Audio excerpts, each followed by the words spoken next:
I'm not kidding you. The man barks like a dog and starts babbling. I think he's trying to play around, and I guess he's being playful, and he's having fun by barking and babbling at the reporters in the Oval Office who are yelling at him. But here's what it sounded like. Here's what it looked like. If you're watching us on Salem News Channel, you'll see the clip of him smiling, grinning like a Cheshire cat, and you can kind of make it out. You got to hear it a little carefully. Turn your radio up if you're on the radio. Check out Biden barking like a dog and babbling incoherently at reporters yesterday in the Oval Office.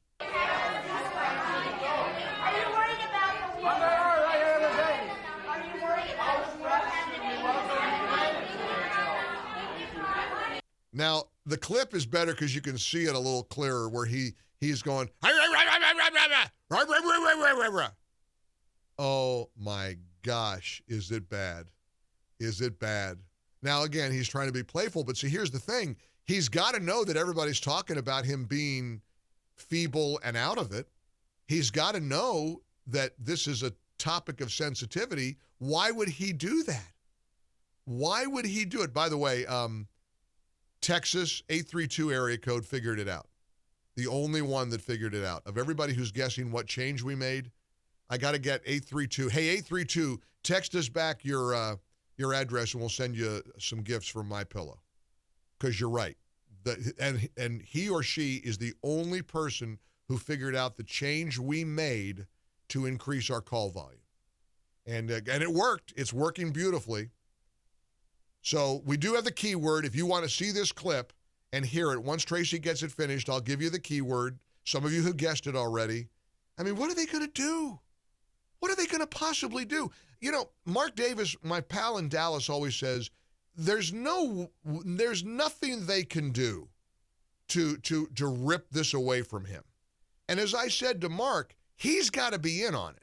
Make no mistake, Biden's got to agree to step down or step aside. And he might extract a promise from somebody who's going to be his successor. I want you to pardon Hunter. I want this. I want that. I mean, he'll have probably a list of demands. But he's got to be on board. I think Mark has always pushed back against somebody replacing Biden because he doesn't understand how they would, rip it away from Biden. No, I agree. They're not going to take it from him. He's got to be in on it. But be in on it, he has to be, and he will be. He's not going to be the nominee on November the 5th. He's just not. I think it's going to be Gavin Newsom. I could be wrong. I think it's going to be any of the above. They've got to have a plan B. I don't like playing CNN clips, but this, I got to play, and I'm trying not to. But once in a while, a CNN clip is instructive. I mean, Harry Enton from CNN is their numbers guy, and he's pointing out a phenomenon that is occurring. And a lot of people, here's what's interesting about why Trump is enjoying so much support from black voters. Because it feels racist to say black Americans are joining his team because of the lawfare, because of the convictions he's getting, because of the Democrats calling him a convicted felon. And so progressives don't want to point that out because it feels racist to do so.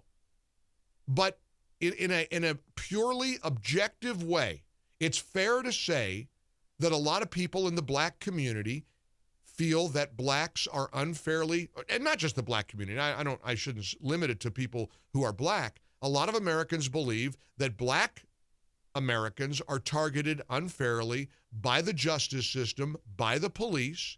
And so when we see this rigged trial and these phony convictions against Donald Trump, black Americans, or so the argument goes, relate to this better than anybody. Here's what Harry Enton, again, I'm breaking my rule, but a little bending of the rules so you can hear a CNN numbers guy, a polling guy, talk about the astounding sea change that Trump is enjoying with black voters. Biden and Trump among black voters compare where we were at this point in 2020, compare where we are now. You know, at this point, look at this. In 2020, Joe Biden was getting 86% of the African-American vote. Look at where it is now. it's 70%. That's a 16-point drop, John. And more than that, it's not just that Joe Biden is losing ground, it's that Donald Trump is gaining ground. You go from 7%, single digits at this point in 2020, to now 21%.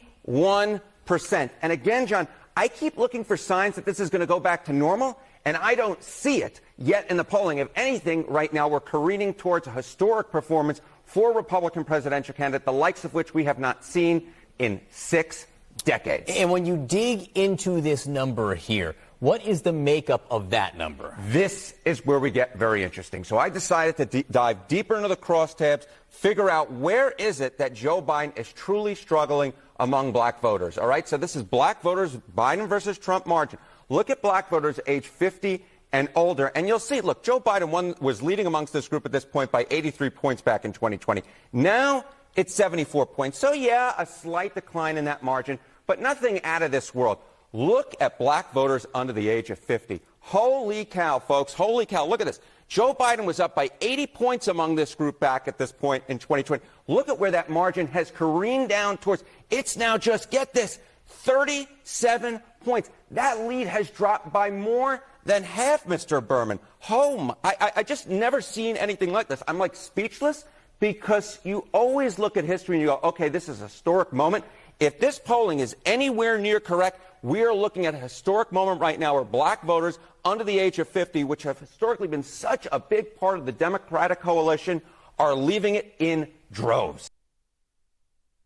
Harry Enton from CNN, my advice to him, get your resume polished off. You might be headed for News Nation soon. I don't know how long CNN will put up with that kind of conversation. I don't know how long he'll last. We're in the Relief Factor studios for a Tuesday. Welcome aboard. The key word, as some of you guessed, is woof.